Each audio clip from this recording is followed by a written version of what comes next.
علماء کرامو نه یو اپیل دی او زه یو تجویز ورکوم چې چونکې دې ټایم کې ملک د نازک صورتحال نه تېرېږي نو پکار دا دی چې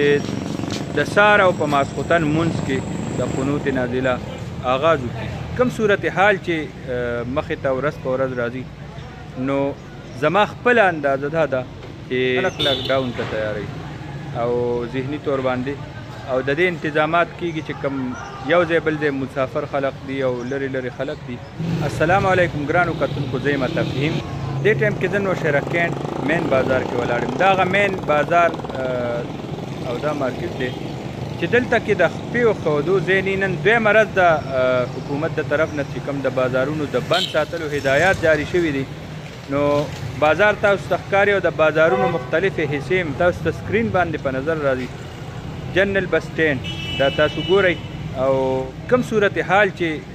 مخې ته ورځ په ورځ راځي نو زما خپله اندازه دا ده چې خلک لاکډاون ته تیاروي او ذهني طور باندې او د دې انتظامات کېږي چې کوم یو ځای بل ځای مسافر خلق دي او لرې لرې خلق دي د هغوی دپاره آګاهي او د هغوی دپاره هدایات غوندې چې هغوی خپلو ځایونو ته او کورونو ته ځان ورسوي او دې نه پس کېدی شي خدای دې نه کړي چې داسې څه دغه صورتحال وي خو کېدی شي چې لاک ډاون وشي ځکه چې دې ټایم کې په اسلام آباد کې او د خیبر پښتونخوا په مختلف جنرال بس سټینډ چې کوم دي او اډې دي د بسونو فلاینګ کوچونو اډې دي نو هغې باندې صورتحال او هغې باندې د ټرانسپورټ بندش او د ضلعو په منځ کې د ټرافیک مومنټ او د ضلعو په منځ کې چې کوم ټرانسپورټ د چلېدو هغه پر سیستم نو هغه بالکل بند دی. نو د دې وجې نه مونږ وایو چې کېدی شي را روانو ورځو کې صورتحال د دې نه هم لږ سختي او دا د مونږ او ستاسو د حفاظت دپاره دي. تر کومې پورې چې تاسو په خپل کور کې ځان وساتئ نو کرونا ستاسو کور ته نشي راتلی خو که تاسو په خپله د کورونو نه بار وځئ او بار ته لاړ شئ او کرونا خپل کور ته راوړئ نو بیا د هغې ذمهوار هم تاسو په خپله یئ. حکومت د دې دپاره دا انتظامات کړي دي چې تاسو په خپلو کورونو کې پاتې شئ او خپلو کورونو کې چې تر کومې پورې دا هدایات وي نو کورونو کې ځان وساتئ او یو خوا بل خوا مه ځئ ځکه چې ستاسو د کور نه وتو سره کېدی شي ستا په وجه باندې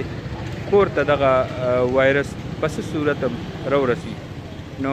دغه څه خبرې او د نننۍ ورځې پیغام نن ورځې چې کوم ویډیو کوم فوټیج او د نن ورځې د نوشهره کینټ نظاره وه هغه تاسو سره ما شریکه کړه. ډېره ډېره مننه. په دې نازک صورتحال کې زما خپل علماء کرامو نه یو اپیل دی او زه یو تجویز ورکوم چې چونکې دې ټایم کې ملک د نازک صورتحال نه تېرېږي نو پکار دا دی چې د سهار او ماسخوتن په منځ کې د قنوت نازله ویلو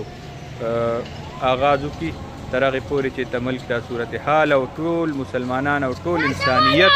د دې مصیبت نه الله تعالی خلاص کړی نه.